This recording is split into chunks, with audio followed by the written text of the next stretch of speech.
Halo semuanya, balik lagi di King Ripan. Kali ini Ripan bakal ngebahas Yamaha 125Z yang harga ini motor udah bakal bikin Kawasaki ZX25R langsung cengengat-cengungut di pojokan negara. Harganya ternyata lebih mahal. Motor bebek sekarang harganya lebih mahal dari orang yang anggap itu motor moge ZX25R si piston kaca. Tapi sebenarnya yang bakal Ripan ulik di sini adalah kenapa alasan motor ini bisa bener-bener sangat mahal. Ripan gak bilang ini motor mahal, tapi emang sangat mahal. Dan di akhir video Ripan bakal menyampaikan satu alasan yang bikin kalian mikir, beh, pantesan harganya bisa mahal. Makanya tonton sampai akhir. Nah, sebenarnya meski emang tidak lagi diproduksi di Indonesia, masih ada beberapa kolektor yang memburu motor bekas Yamaha 125Z untuk kemudian direstorasi kembali.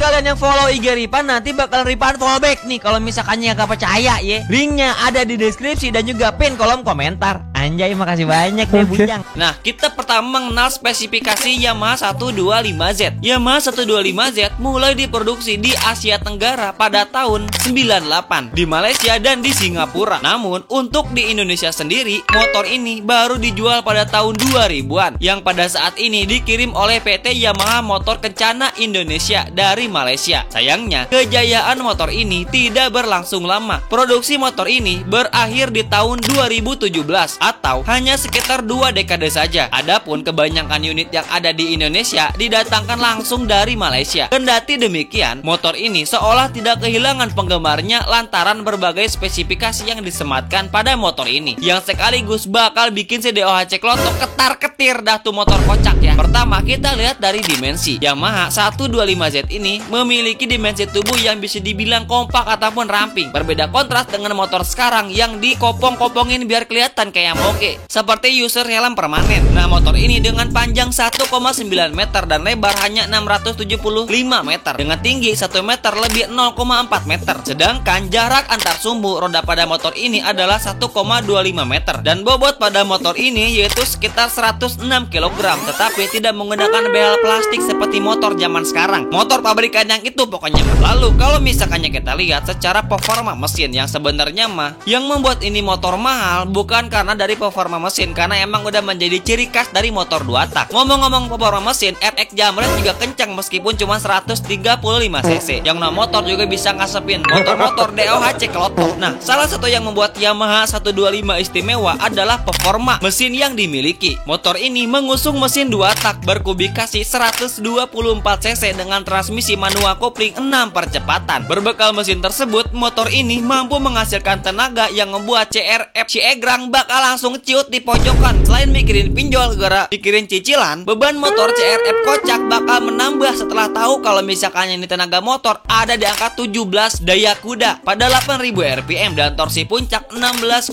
Nm pada 7500 fpm.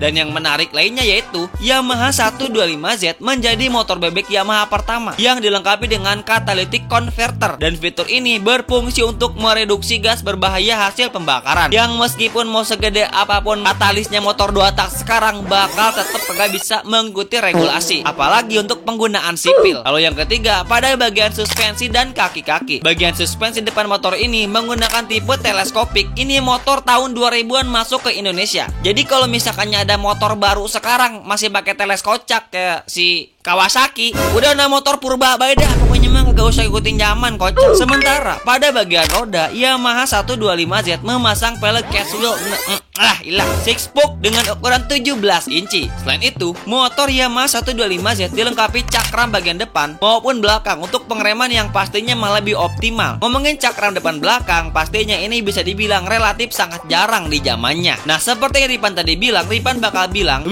apa sih intinya bakal ngomong dah alasan mengapa ini motor bisa dibilang mahal. Jadi bukan emang karena performanya baik. Yang sebagai informasi, kalau misalkan ini motor nih harganya bisa 125 juta, itu pun hasil restorasi. Kalau misalkannya pun utuh, ini motor bisa 200 jutaan. Dan mungkin untuk bahan harganya bisa sampai 30 jutaan. Jadi selain emang karena stoknya yang terbatas, dan kalau misalkannya pun ada barangnya bobrok, itu pun harus dengan restorasi. Selain itu, kita tahu ini motor lama dan stoknya ini motor itu bener-bener terbatas. Tebak, ada berapa pieces ini motor? Bahkan ini motor enggak sampai puluhan ribu, bahkan enggak sampai ribuan, saking terbatasnya. Yang hal tersebut pastinya membuat harga komponen ini motor sangat mahal. Dan karena itu juga ini motor meskipun hasil restorasi, harganya akan sangat-sangat mahal sekali. Apalagi kalau misalkannya ini motor kita tahu keluar pada tahun 2000-an. Udah gitu ini motor import yang pastinya ngebuat ini motor akan sangat mahal. Beda lagi kalau misalkannya dengan motor-motor meskipun tahun 2000-an, tahun 90-an, tapi resmi, bengkelnya, spare partnya berlimpah banyak di Indonesia dan mungkin substitusinya juga banyak. Tapi motor ini berbeda dengan motor yang lainnya, yang ngebuat ini motor bener-bener harganya bisa sangat-sangat mahal sekali.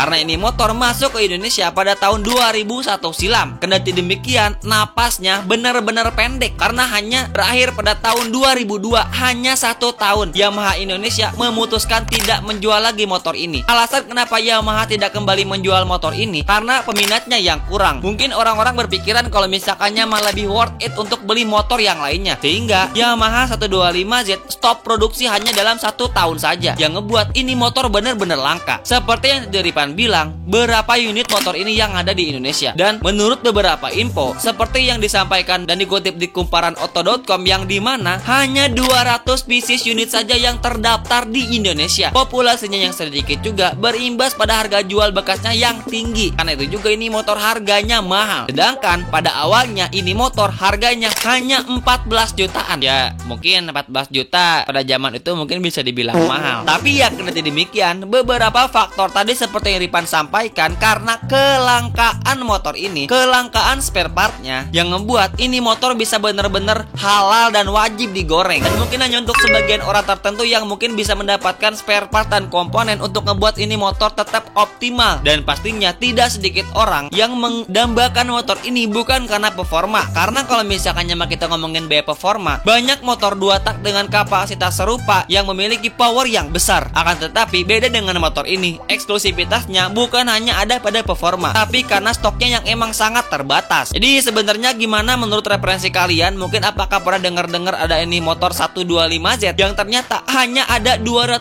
unit saja di Indonesia? Dan kira-kira seperti yang kalian tahu, ada orang yang jual, berapa mereka menjual dengan harga motor ini? Coba komen di kolom komentar. Dan ya sebenarnya bisa dibilang meskipun ini model motornya mungkin absurd, tidak terlalu bagus juga gitu ya, yang ngebuat mahal ini motor juga sebenarnya bukan pada performa. Intinya yang ngebuat ini motor mahal adalah pada eksklusivitasnya, kelangkaannya, dan kerutinan para penggoreng-penggoreng kolektor yang ngebuat ini motor sangat mahal. Apalagi kalau misalkannya ini motor bener-bener fresh grass dari kalian beli, bukan hasil restorasi, ini motor mungkin harganya bisa sampai 300 jutaan. Dan buat yang punya motor ini, tunggu saja sampai bener-bener regulasi membantai semua motor 2 tak. Dan motor ini akan menjadi motor-motor yang sangat didambakan dan dimuseumkan. Harganya akan sangat melejit. Anjay, ilah. Tukar tambah sama Pegazi ZR ataupun sama Kawasaki H2R nambah dikit dah sama 125Z.